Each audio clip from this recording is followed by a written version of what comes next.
Hello everyone, welcome back to the Majjhima Nikaya Summary and Practice Series. Lesson 8, the Discourse on Effacement, Saleka Sutta. Today we will explore the Discourse on Effacement, Saleka Sutta, the 8th discourse in the middle-length discourses, Majjhima Nikaya.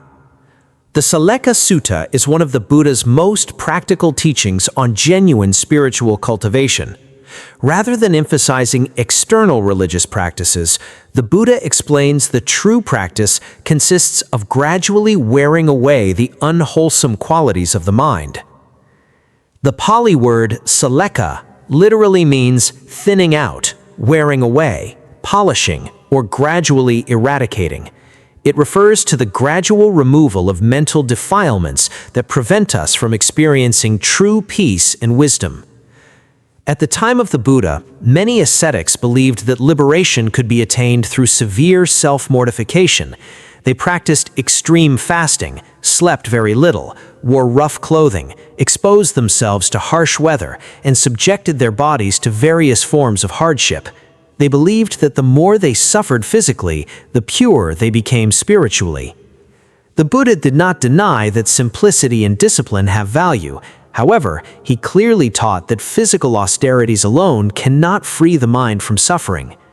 A person may appear to live a very austere life while still being filled with greed, hatred, jealousy, pride, resentment, and attachment. If these defilements remain in the mind, genuine liberation has not yet begun. On the other hand, someone may live an ordinary life, work honestly, care for family, and interact with society while sincerely training the mind every day. Such a person learns to admit mistakes, restrain anger, cultivate kindness, and abandon selfishness. According to the Buddha, this is true spiritual practice. The central teaching of this discourse is remarkably simple, yet profound. Instead of trying to appear holy, we should gradually reduce the unwholesome qualities within ourselves. Instead of competing with others, we compete with our own defilements. Instead of criticizing others, we examine our own minds. This gradual process of inner purification is what the Buddha calls saleka. The Buddha gives many practical examples. When others become angry, we practice patience. When others speak harshly, we respond with gentle speech. When others are jealous, we cultivate appreciative joy. When others act selfishly, we practice generosity. When others deceive, we remain truthful. The standard for our conduct should never depend upon the behavior of other people. Another important teaching found in this discourse is that we should never justify our own unwholesome actions by pointing to the faults of others. Someone else's anger does not require us to become angry. Someone else's dishonesty does not require us to abandon honesty. Someone else's hatred does not force us to hate in return. Our freedom lies in choosing our own response rather than merely reacting to circumstances. The Buddha also reminds us that daily life itself provides countless opportunities for practice.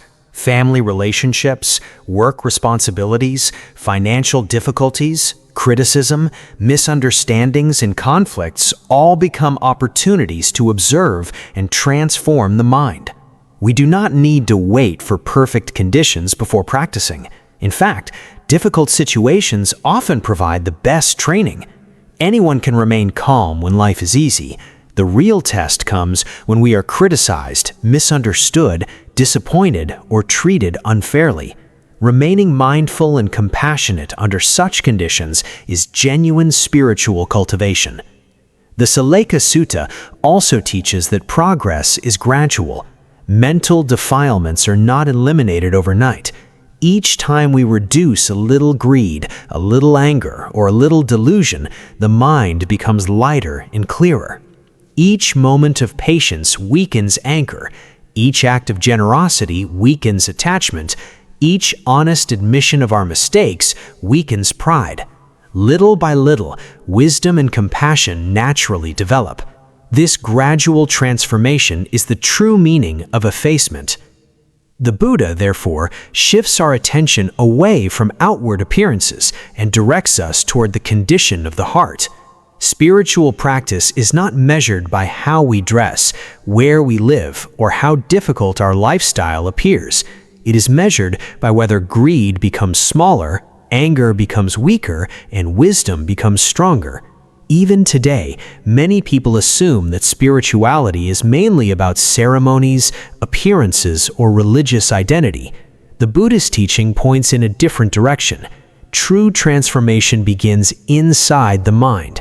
Only when the roots of greed, hatred, and delusion are gradually worn away can genuine peace arise. The central message of the Saleka Sutta is therefore simple and timeless. The purpose of spiritual practice is not to change our outward appearance, but to transform our inner character. When mental defilements gradually become thinner, wisdom, compassion, and lasting peace naturally flourish. That's all for the summary. Let's now move on to the practice. Practice. Hello, everyone. To apply the spirit of this discourse in daily life, we can begin with the following 8 practices. 1. Observe your own mind more than other people's behavior. Whenever an unpleasant situation arises, pause for a moment and ask yourself, what is happening in my mind right now? Instead of blaming circumstances or other people, notice whether greed, anger, jealousy, fear, or attachment has appeared. 2. Pause before reacting. When irritation or anger begins to arise, take several slow breaths before speaking or acting.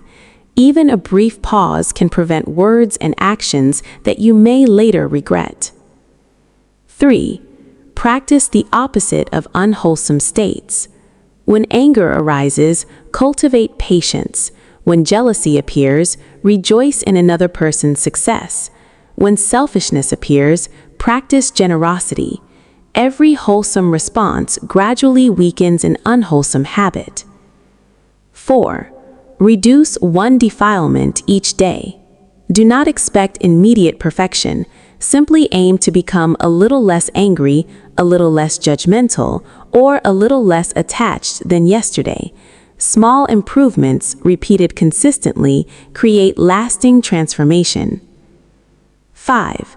Treat difficulties as opportunities for practice. Traffic jams, delayed flights, criticism, misunderstandings, and difficult people are not obstacles to practice. They are the practice. These moments reveal the true condition of the mind and provide opportunities to cultivate patience and wisdom. 6. Reflect upon your mind every day. Spend 10 to 15 minutes quietly observing the breath and reviewing your day. Ask yourself when greed, anger, or pride appeared and how you responded. Honest reflection strengthens mindfulness and encourages continuous growth. 7. Appreciate your gradual progress. Do not focus only on your mistakes. Recognize the moments when you remained calmer, spoke more kindly, or became less reactive than before. These are clear signs that the mind is gradually becoming lighter and purer. 8. Practice patiently and with humility. The gradual removal of defilements is the work of a lifetime. Do not become discouraged by setbacks, nor proud of small successes. Continue practicing with patience, mindfulness, and humility, trusting that every wholesome effort brings you closer to liberation. Conclusion. The Saleka Sutta reminds us that genuine spiritual practice is not measured by outward austerity, religious appearance, or difficult ascetic practices. It is measured by the gradual transformation of the heart. Every time we reduce anger instead of expressing it, choose kindness instead of resentment, or rejoice in another person's happiness instead of becoming jealous, we are practicing the true spirit of effacement taught by the Buddha. The Buddha did not ask us to become perfect overnight. He simply encouraged us to honestly observe our own minds, recognize unwholesome qualities, and patiently abandon them little by little. As greed, hatred, and delusion gradually diminish, wisdom, compassion, and inner peace naturally increase. This discourse also reminds us that every ordinary moment of life can become an opportunity for practice. Our family, workplace, relationships, and daily challenges are not separate from the path, they are the path itself. In summary, the message of the Saleka Sutta is both practical and timeless. True liberation begins with transforming the mind. True practice means gradually wearing away greed, hatred, and delusion. And as these mental defilements become thinner, genuine happiness, wisdom, and lasting peace naturally arise. Thank you for listening, and I'll see you again in the next lesson.